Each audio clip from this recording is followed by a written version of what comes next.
Hoggie's beer reviews. Hoggie's beer reviews. What's going on, everybody?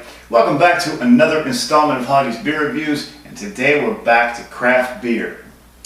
Today's beer I've been sitting on since about September or October of last year, and it was given to me by my good buddy Howard.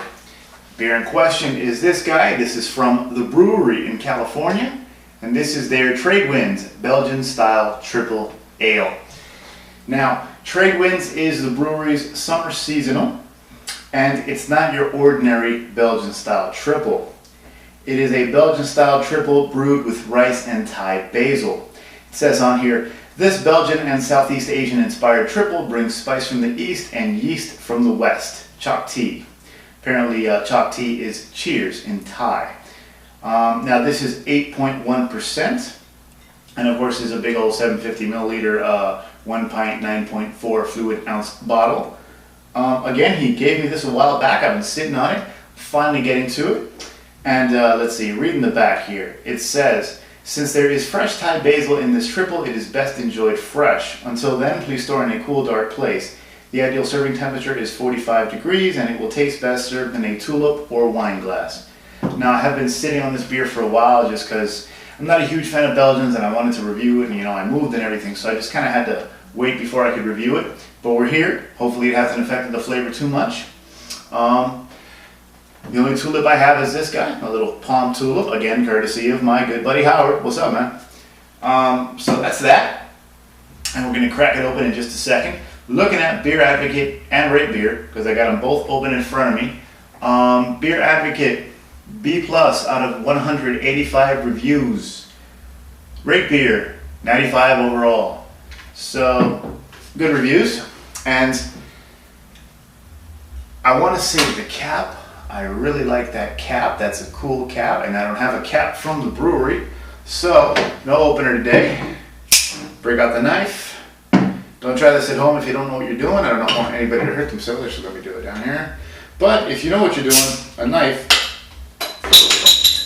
is a real good way to pop a cap off without banging it up. So, new cap for the collection. I'm going to probably be doing a little bottle cap video soon because I got some new magnets. I got a bunch of caps that I'm going to be putting back up.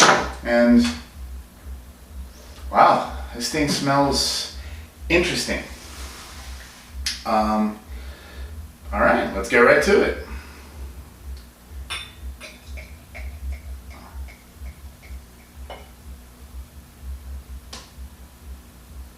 Yeah, you could definitely tell it's a Belgian. I mean, let's see. What was it?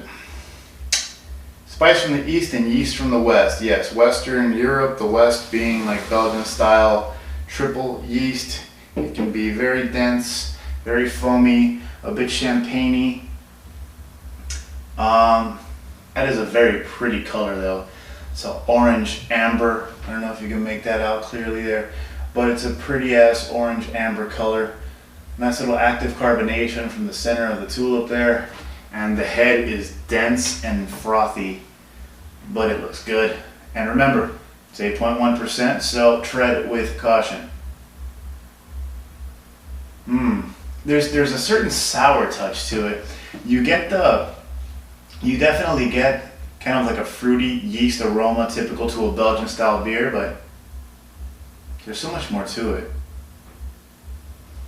It's a hint of basil. It's subtle, but it's there, kind of like a herbally, grassy, herbally note, not that you're not used to getting out of these Belgians. Fruity notes from the yeast, and just a hint of like a noble hop bitterness, kind of a lemongrassy thing. I mean, it smells good. It smells inviting. It smells sweet and refreshing at the same time, which is kind of odd, but I'm all for it. So, you know what? I've been sitting on this beer long enough. Let's get right to it. Cheers.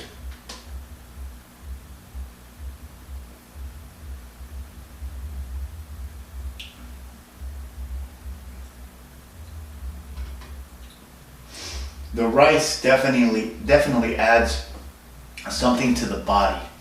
It's kind of hard to describe because it's still very crisp with all that carbonation.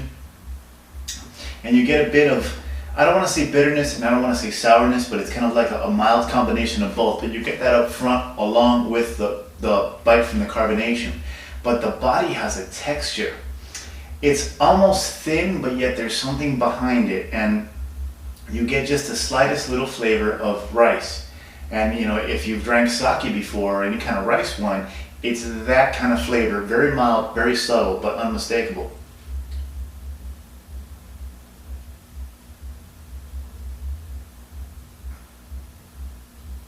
This is very interesting. And 8.1%, the alcohol is very well hidden.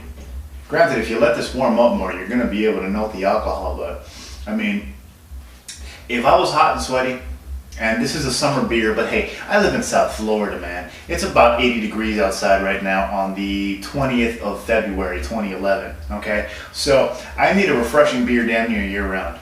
And if I had been outside sweating, working, doing whatever, and I came back in and you poured me a tall glass of this, I will down that shit, because it's refreshing, it's light, it's crisp, it's a great summer beer. The only catch here is it's 8.1%. So if you do that and you're not prepared for it, it will knock you on your ass.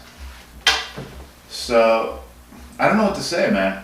I like it, and I'm not a huge fan of Belgians, but it's crisp and refreshing, and the flavors are all over the place.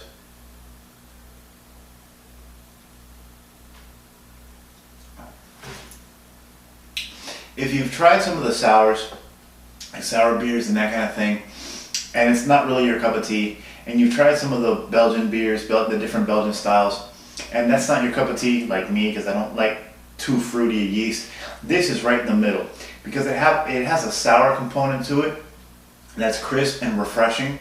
It's a bit sour, like a little lemongrass in the hop, very crisp with the carbonation, but there's still that fruity banana and clove kind of Belgian yeast. It's not as sweet, it's more subdued, but it's definitely there. It's a great middle ground. And in a way, it's kind of like a wheat beer. You know, banana, clove, lemongrass, refreshing. It's an interesting beer. And I don't know how much the Thai basil lends itself to it. I don't think I've ever specifically had Thai basil. But the rice definitely adds some taste and texture to it. And the basil does give it a little more of a herbally, grassy, herbally note to it. Overall, I like it. Glass full. I'll leave it at that. Not much more to say. I'd ramble on if I kept on going. I like it. So if it's your cup of tea, you know, summer's right around the corner. If you find it, try it. It's very refreshing. Just be careful with that 8% if you're not a heavy drinker. And that's it. I'm done here. All right. Shouts out to my buddy Howard. I still got some more beers to review, and half of those came from Howard, so we'll get around to those in due time. To everybody else, man, thanks for watching. Thanks for the support. Stay tuned. There's more coming. Cheers, guys.